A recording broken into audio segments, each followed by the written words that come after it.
The most misunderstood personality type may be the INFJ. However, they are unable to subject others to what they went through. They won't be able to abandon their moral principles and behave in the same way just because they were mistreated and judged unfairly. Here are 10 things an INFJ in their truest form would never do to anyone. Number 10. Reviewing past errors of others. After growing and progressing, INFJs typically the last to go back and correct prior errors. They are the last to constantly blame themselves for their bad deeds. This is the reason they also don't do this to other people. Instead of bringing up old grudges, they assist their loved ones in finding forgiveness and healing. They will assist their pals in dealing with their guilt and better understanding their predicament. They have a lifetime to overcome their imperfections since they are not flawless. And others besides. INFJs, unlike the majority of individuals, do not let their errors stand in the way of improving their job and reaching their long-term objectives. Other than blaming themselves for the mistakes that most people often make, they won't let their inner critic stop them from going on and accomplishing what they need to do. Therefore, they find it simple to transfer their vigor and sense of self to other people. Number 9. Changing one's mind about a strategy. Unlike some INFJs don't abandon an idea that has been on their team's mind for a very long period, because they value the time, work, and energy of others. Unless it is the most sensible course of action, they are the last to give up. They are not egotistical people who would abandon a team endeavor for the sake of their personal comfort and convenience. Yes, they have the same mental flexibility as other people. But it's only acceptable to change one's opinion when it doesn't have a bad effect on other people. A person can change their viewpoint as long as it doesn't affect the pleasure of others. Additionally, INFJs won't have any trouble following through because they have the most unselfish personality type, regardless of how draining the procedure may be. If the outcome is beneficial, they will seek it. What are their constraints in pursuing a team effort as an INFJ?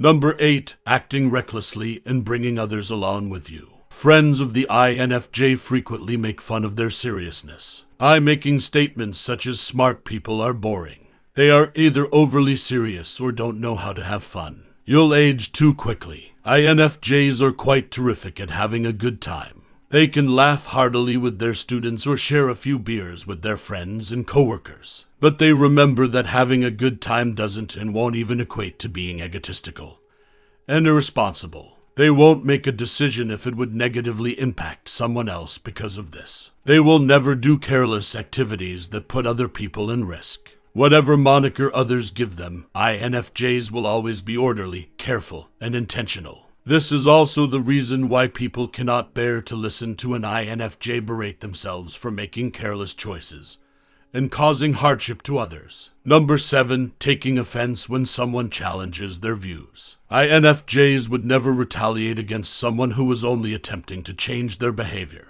If someone is sincerely worried about their views and opinions, they won't reject them. While most individuals experience a sense of helplessness and mockery when their convictions are questioned, the INFJs don't. When persuaded by other people's viewpoints, they will reevaluate their views and thinking.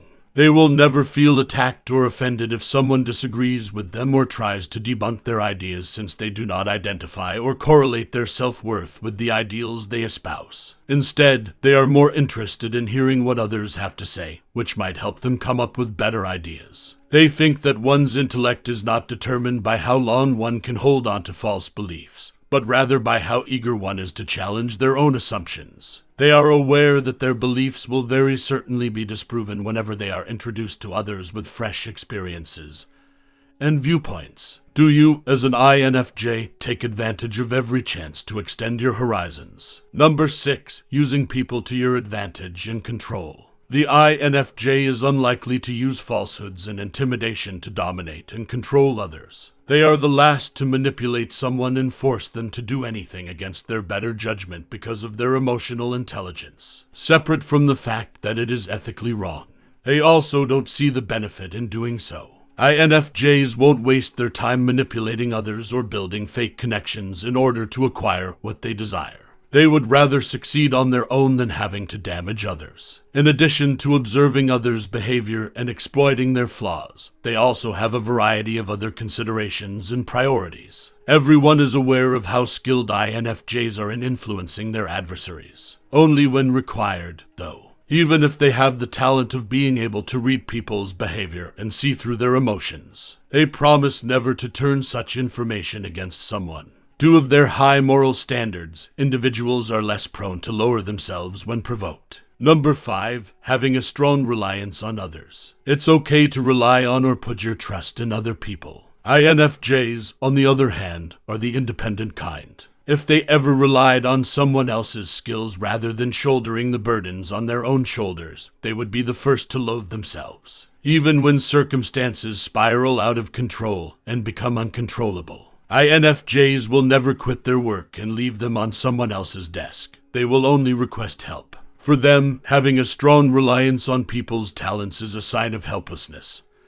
and a lack of autonomy. As responsible and clever people, INFJs like to pay attention and identify workable answers to challenging issues. They are neither haughty or blind to their imperfections. They just have the courage to confront their worries. But as an INFJ, have you ever been pressured to lean excessively on other people's skills when things get too difficult? Number 4, exerting excessive pressure on others. INFJs could exert too much effort. They won't do that to other people, though. In order to behave appropriately, they will first evaluate a person's expertise and capabilities before applying norms. Instead of having high expectations of others, people should consider if they would be willing to sacrifice their tranquility for potential disappointment and annoyance. As a result, INFJs prefer to complete the task themselves rather than exert excessive pressure on others, and wait impatiently for the results. They don't lack confidence in other people. They want to see improvement in people's behaviors and progress before putting them to use. They only want their attempts and efforts to be seen before intriguing and significant jobs. Giving someone time and room to develop is preferable than expecting too much of them and ultimately pushing them too hard for the INFJ.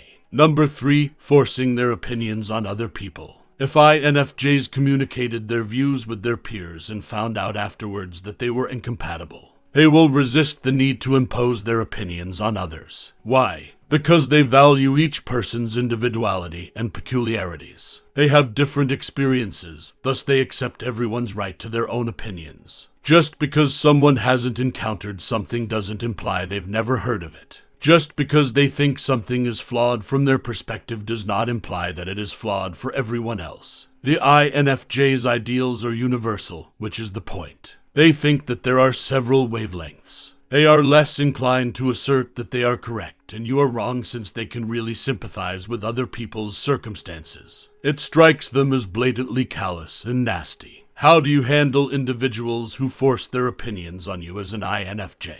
Number 2, speaking during other people's speeches. INFJs would prefer listen than talk more frequently because they truly want to hear other people's viewpoints. They are interested in other people's emotions and thoughts. They pay close attention during in-depth talks since they are interested in understanding things from other people's viewpoints, rather than holding off till it was their time.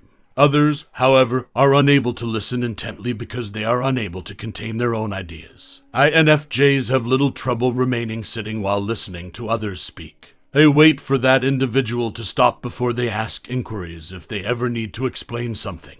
People benefit from the INFJ's empathy because of this. They feel secure and understood because they know that INFJs are really open-minded listeners. Number 1, holding people accountable for their difficulties. INFJs take responsibility for the outcomes of their choices and behaviors. Because of this, they actively work to reduce the influences on their thinking, such as biases, internal conflicts, prejudices, and anything else they might be unaware of. Some of their early experiences could still be having a big impact on how they act as adults. But kids understand that they are in charge of correcting and unlearning these tendencies, rather than blaming their parents' childhood acquaintances or previous guardians, instead of attributing their problems on their surroundings. They consider strategies to rid themselves of such effects so they may start over and improve as people. Do you, as an INFP, acknowledge having had childhood events that have had an impact on your behavior as an adult? Do you still accept responsibility for your recent errors, though? The INFJ feels tempted to show others the same disdain that they experience. But if it means losing their serenity and spirit, they'd rather keep their distance and concentrate on more significant issues. Have you ever had the need to treat others unfairly as an INFJ? Have any of these 10 things ever been done to you?